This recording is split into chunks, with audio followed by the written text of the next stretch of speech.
처음에 와서 저한테 그랬어. 제가 아이를 키우고 있기 때문에 상대방은 아이가 없었으면 좋겠습니다 라는 이상한 얘기를 하셔서 여자분이 아이가 있기 때문에 남자분도 당연히 아이 있는 분을 보셔야지, 안 그러면 매칭이 힘들다라고 하니까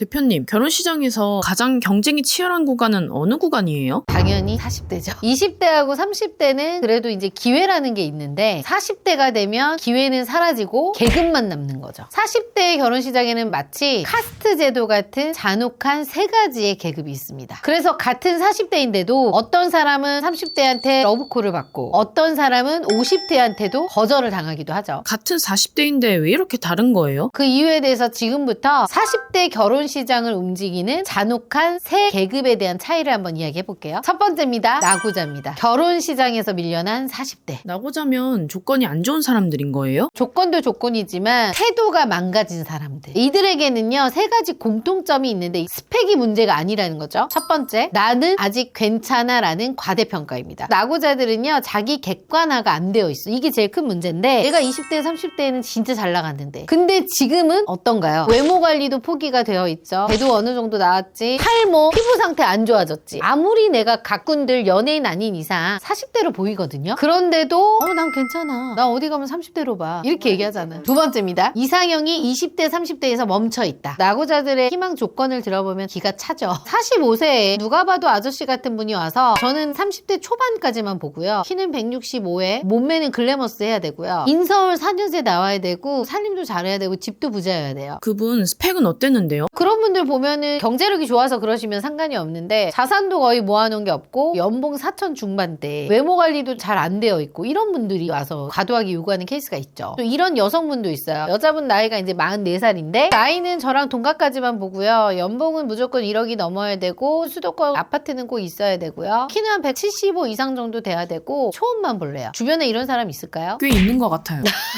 주변에도 이런 사람이 많은데 저는 얼마나 많이 보겠어요. 세 번째, 결정력과 타협력 제로입니다. 나고자들은요, 매칭을 해줘도 계속 거절하는 거야. 키가 작아서 싫어요, 나이가 많아서 싫어요, 외모가 제 스타일이 아니에요. 너무 많은 거절의 이유가 있어요. 어떤 분은 제가 한 4개월 진행을 했는데 한 20명을 거절한 거야. 근데 사실 스펙만 놓고 봤을 때 본인이 거절할 프로필은 사실 아니었어요. 그러면서 나중엔 저희한테 하는 말이, 저는 왜 괜찮은 사람이 안 들어와요? 그분의 괜찮은 기준은 대기업 이상의 정말 멋진 사람이었겠죠. 제가 상담을 하면서 실질적으로 겪었던 일인데, 남자분이 49살에 중견기업 다니고 연봉도 7천 정도 되고 집은 없어요. 오셔가지고 과도하게 요구하시는 거야. 저는 아이를 가져야 되기 때문에 나이는 무조건 30대여야 된다, 40대는 절대 볼 수가 없다. 우리 PD님도 지금 30대지만 만남하겠어요? 현실적으로는 너무 어려울 것 같은데. 그러니까 이런데 이분 같은 경우에는 본인의 객관화가 안 돼 있는데 말도 안 되는 조건을 제시하는 분들이 있죠. 그러면서 이런 얘기를 해요. 나는 착실하고 이렇게 잘 살고 있는데 왜 이렇게 여자들은 까다로운 거예요? 착실하다고 말하기에는 돈이 너무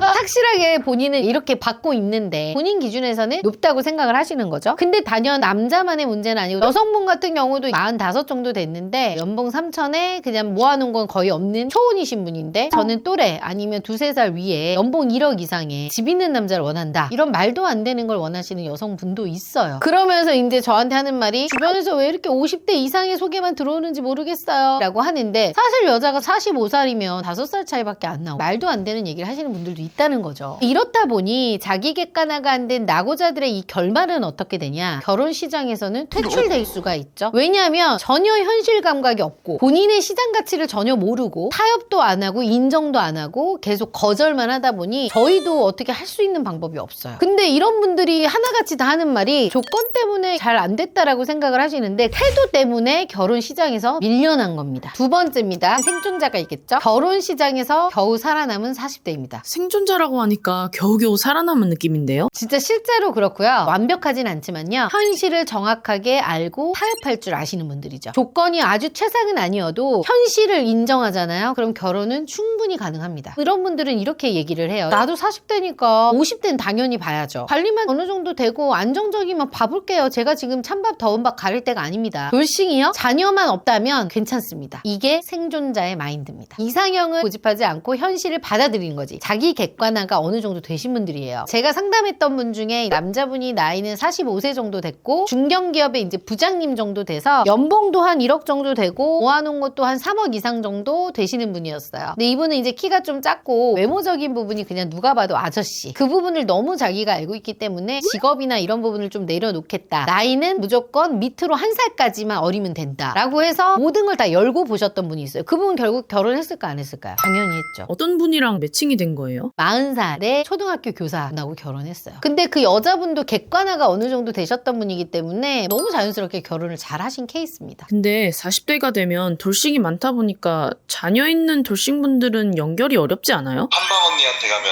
결혼할 수 있나요? 물론이죠. 1대1로 꼼꼼하게 관리해주고 철저하게 객관화를 할 수 있는 피드백을 주고 매니저가 딱 달라붙어서 어떻게 해야 할지 컨설팅해주는 전문가를 찾아오세요. 한방 언니가 함께 고민하고 도와드리겠습니다. 아무래도 어렵죠. 또 한 사례를 얘기를 드리자면 43살의 여성분이었는데 초등학생 아들 한 명을 양육을 하고 있는 이혼하신 분이었죠. 연봉도 한 5천 가까이 되는 분이었는데 처음에 와서 저한테 그랬어. 제가 아이를 키우고 있기 때문에 상대방은 아이가 없었으면 좋겠습니다 라는 이상한 얘기를 하셔서 제가 이제 설명을 드렸죠. 여자분이 아이가 있기 때문에 남자분도 당연히 아이 있는 분을 보셔야지 안 그러면 매칭이 힘들다라고 하니까 제가 몰라서 그랬어요. 그럼 매니저님이 전문가시니까 제가 그렇게 할게요 라고 해서 아이가 있는 분들 위주로 이제 제가 소개를 해드렸거든요. 결국에는 50대 넘은 재혼남과 결혼을 하셨고 그 재혼남 역시도 아드님이 있었어요. 다 컸기 때문에 아버지하고 분가를 해서 살고 있었는데 서로 양보하고 현실적으로 이해하는 부분들이 있었기 때문에 가능한 거였죠. 생존자들은요 나이 차이도 수용하고요. 자녀 있는 상대도 내가 있기 때문에 당연한 거고 이상형 대신에 현실을 선택하기 때문에 결혼이 성공하는 거예요. 대표님, 제일 상위 계급만 남은 거네요? 상위 계급자는 뭘까요? 세 번째, 지배자입니다. 40대 결혼 시장의 진짜 승자겠죠? 지배자라고 하니까 뭔가 되게 멋있어 보이는데요? 30대들에게 심지어 20대 여성들에게도 러브콜을 받는 분들도 있습니다. 나이로 싸우는 게 아니라 가치로 승부하는 거예요. 지배자의 공통점들을 보면 아주 명확해요. 첫 번째, 경제력과 자산이 확실해요. 예를 들어 자산 500억, 최소 100억 이상을 가지고 계신 분들이죠. 안정감이 남다른 정도가 아니죠. 두 번째, 외모나 자기관리가 철저해요. 이런 분들은 30대에 부럽지 않는 피부와 몸매, 얼굴을 유지하세요. 세 번째, 현실 감각과 젠틀한 태도를 가진 분들은 이렇게 얘기를 해요. 나이 차예요? 저는 문제 없어요. 맞는 게 중요하죠. 이런 마인드인 거죠. 네 번째, 재혼인 경우 전혼의 관리가 깔끔합니다. 전처하고 연락 없고 깨끗한 상태를 유지하는 거죠. 지배자들은 뭐 경제력 대 외모, 거래적 사고를 가지는 게 아니라 평생 함께 할 수 있는 안정된 삶을 살 수 있는 사람을 원해요. 근데 지배자도 남녀가 갈리잖아요. 제 생각에 남자가 그래도 우위에 있지 않을까요? 당연히 남자 지배자는 재혼 시장의 로또입니다. 경제력도 있죠. 성숙함도 있죠. 안정감도 있죠. 20대하고 30대는 아직은 미숙하고 불안정한 느낌이 있잖아요. 40대 지배자는 이미 경제적으로 다 이루어져 있고 삶의 구조가 완성되어 있어. 그럼 이런 분들은 30대도 만날 수 있어요? 오히려 능력 있는 30대 여성분들이 억소리 나는 남자들을 더 선호하기도 해요. 제가 관리하던 분 중에 나이는 40대 초반이고 자수성가를 해가지고 자산이 500억 정도 있었던 것 같아요. 재혼이었는데요. 아이 양육을 완전히 다 정리를 하고 깔끔한 상태죠. 20대 여성분들한테 그분을 소개를 했을 때 다 오케이. 대표님이 항상 여자는 나이가 중요하다고 하셨잖아요. 40대 여자가 지배자가 될 수 있어요? 여자 지배자는 아무래도 남자 지배자보다는 조금 조건이 더 까다로울 수밖에 없어요. 왜냐하면 결혼 시장에서 여자의 나이가 남자보다 민감하게 작용을 하잖아요. 그런데도 지배자들 위에 올라서는 여자들이 있습니다. 첫 번째가 외모가 8점대 이상을 유지하는 거. 누가 봐도 연예인급. 40대인데 뭐 30대 초중반으로 보이는 그런 분들이죠. 두 번째는 뭐 연봉 한 3억 이상의 안정적인 전문 직군들. 자기 인생을 자기 돈으로 책임을 지면서도 집도 부자야. 이런 분들은 지배자가 될 수 있죠. 세 번째는 이제 재혼일 경우에 자녀가 아예 없거나 성인이 됐거나 자녀가 엮이지 않는 경우. 그래서 이런 분들은 네 번째 현실 감각이 있기 때문에 남자를 볼 때도 전략적으로 봐요. 40대 남자는 30대 여자를 보겠지? 그러면 나는 50대 조정하자라고 하거나 이성적으로 끌리고 잘생긴 30대를 만나려면 내가 돈이 있으니까 경제력을 좀 내려놓자. 둘 중에 하나입니다. 이게 여자 지배자의 포인트죠. 그래서 이런 분들은 감성이 아니라 전략으로 움직여. 실제로 보면요, 여자분이 44 정도 되셨고 아버지도 되게 부자고요. 본인 자체도 미술학원 운영하는 분인데 강남에 아파트가 하나 있어요. 소개가 연하남들도 되고 나이가 많은 전문직도 되는 거야. 결국에는 재혼인 성형외과 원장님이랑 결혼하셨는데 잘 살아요. 결론을 좀 내려보면 지배자는 40대를 핸디캡으로 보지 않아요. 오히려 무기로 씁니다. 오늘은 40대 결혼 시장의 잔혹한 3개 계급에 대해 이야기해봤는데요. 40대라면 반드시 해야 될 게 있죠. 자기 객관화입니다. 나는 어떤 계급인가? 이 질문을 못하면요, 결혼도 어려워요. 댓글로 여러분들의 의견을 달아주시면 저희가 참고해서 보겠습니다. 조댓구알 부탁드립니다.